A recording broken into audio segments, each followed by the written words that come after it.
Welcome to the Explainer. Listen, I want you to take just a second right now and think about who you are. Seriously, just pause for a sec. We usually think of ourselves as this permanent passenger riding around inside our heads, right? Like we're a soul or a fixed identity, this stable thinker steering the ship of our bodies through the world. But what if we completely dismantled that assumption? Like, what if you're not a permanent thing at all, but literally just a continuous process? Today, we're diving into a fascinating and honestly incredibly liberating concept based on our source material, the architecture of a ghost. So, what if you are only a process? I really want to let the absolute magnitude of that sink in for a second. Imagine that there is absolutely no fixed you sitting there in the driver's seat.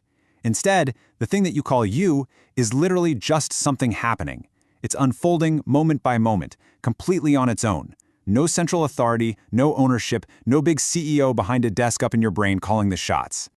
And, this naturally brings up a pretty massive question.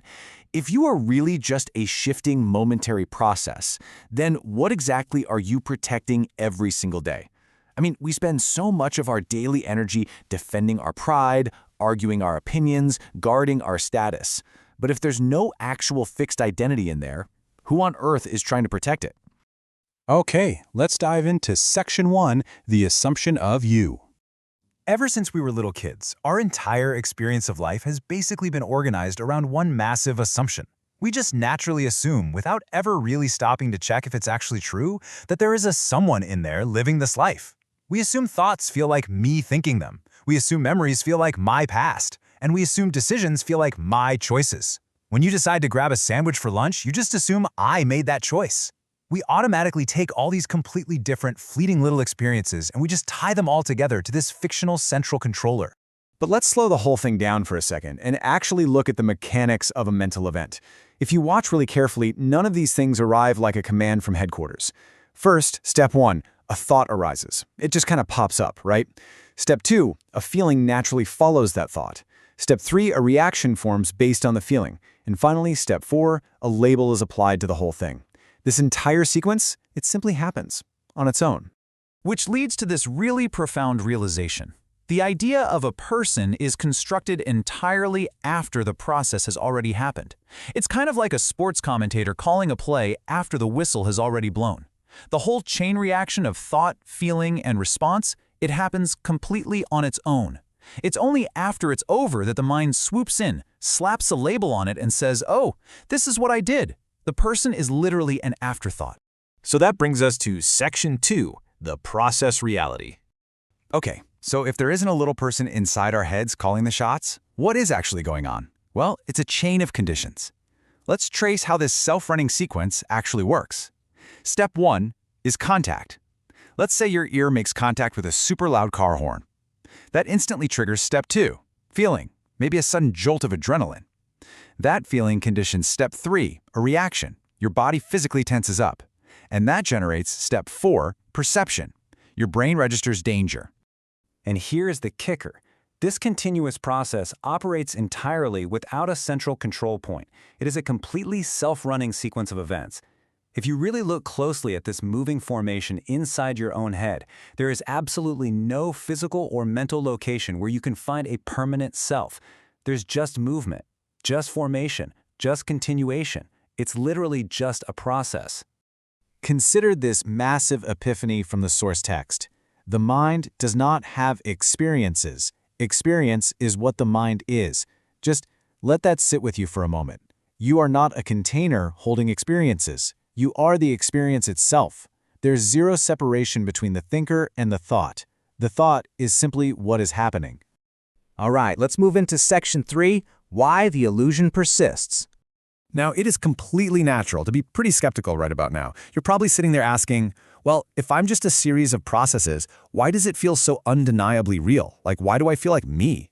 The answer is memory. Memory stitches continuity. The illusion of a permanent self is sustained because our memory links each isolated, fleeting moment of experience to the next one, basically creating a seamless thread out of a bunch of isolated dots. Let's walk through this timeline together to see exactly how the mind bridges that gap. Over here at point 1, in the past, a past thought is remembered. Then, your mind skips ahead to point 3 in the future, projecting some future expectation. And right there in the middle, at point 2, in the present, a completely fictional center is inferred to connect those two things. The mind basically implies, hey, someone must be traveling between this past and this future. But that center? It is never directly observed. It is purely 100% inferred. Think of it kind of like a storybook, or even better, a flip book. Just like a story is inferred from separate individual pages, the self is constructed from disconnected moments.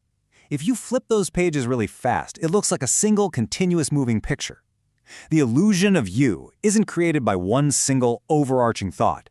It is literally a rapid, repeated misinterpretation of flowing moments as ownership. Which takes us to section 4, shifting your perception. So what actually happens when we stop being fooled by the flipbook?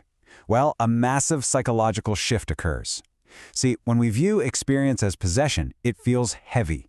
It's highly reactive, and frankly, we are constantly exhausted from defending this fixed identity all day. But when we shift to viewing experience as process, it's incredibly light. The crushing pressure of ownership just starts to dissolve, simply because there is no fixed identity left to defend. Now, I really want to reassure you here, nothing is actually lost or removed from your life. You are still seeing, you are still hearing, you're still thinking. All the emotions and sensations, they absolutely still happen. Only the misinterpretation is reduced. It leaves all your experiences exactly as they are, just with way less of someone inside fiercely trying to claim them. And that brings us to our final section, Section 5, Freedom Without a Self. This entire framework completely redefines what our goal even is. Freedom is seeing clearly what is already happening without adding a person to it. It's not about doing a ton of grueling work to become something new or to achieve some magical higher state of being.